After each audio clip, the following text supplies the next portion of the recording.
কোনোবাই কয় এইটো ৰাকেশ পালৰ দিনৰ চাকৰি। এই ৰাকেশ পালক নিযুক্তি কোনে দিছে? ৰাকেশ পালক অন্যায়ভাৱে নিযুক্তি দিছিলে সেইখিনি সময়ৰ মুখ্যমন্ত্ৰী তৰুণ গগৈ ডাঙৰীয়াই কংগ্ৰেছ দল।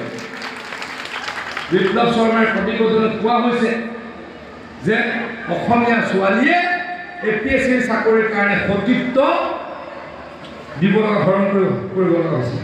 অসমীয়া ছোৱালী সতীত্ব হৰণ হৈছে। মানে কংগ্ৰেছৰ তেনেকুৱা হৈছে।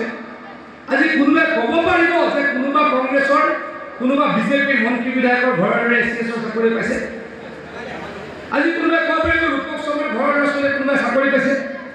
কোনোবাই ক'ব পাৰিব পীযুষ হাজৰিকাৰ ঘৰৰ ল'ৰা ছোৱালীয়ে কোনোবাই চাকৰি পাইছে? যদি কোনোবা মন্ত্ৰী MLA ল'ৰা ছোৱালীয়ে চাকৰিও পায় তাৰ মাৰ্কশ্বিটখন চাব, সেইখন চোকা হ'বই লাগিব। কিন্তু কংগ্ৰেছৰতো এইটো অৱস্থা নাছিল।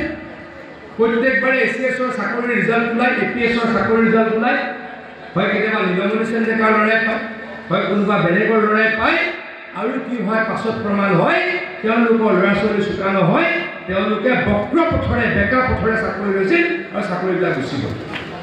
আজি তেনেকুৱা পৰিৱেশ হৈছে। নাবালক সন্তান ভাৰতীয় চিটিজেন নহয়, যাৰ নাবালক সন্তানক ভাৰতীয় চিটিজেন ত্যাগ কৰি ইংলেণ্ডৰ চিটিজেনশ্বিপ দিয়ে, তেনেকুৱা ব্যক্তি অসমক কিমান ভাল পায়, ভাৰতক কিমান ভাল পায়, সেইটো নিশ্চয়কৈ চিন্তনীয় লক্ষ্য। ভূপেন বৰাই কৈছে তেওঁ অহা বছৰ তেওঁ চৰকাৰী বাহন চলাব। তেওঁ ড্ৰাইভাৰ নেকি? ভূপেন বৰা ডাঙৰীয়া ইমান তললৈকে গুচি গ'ল।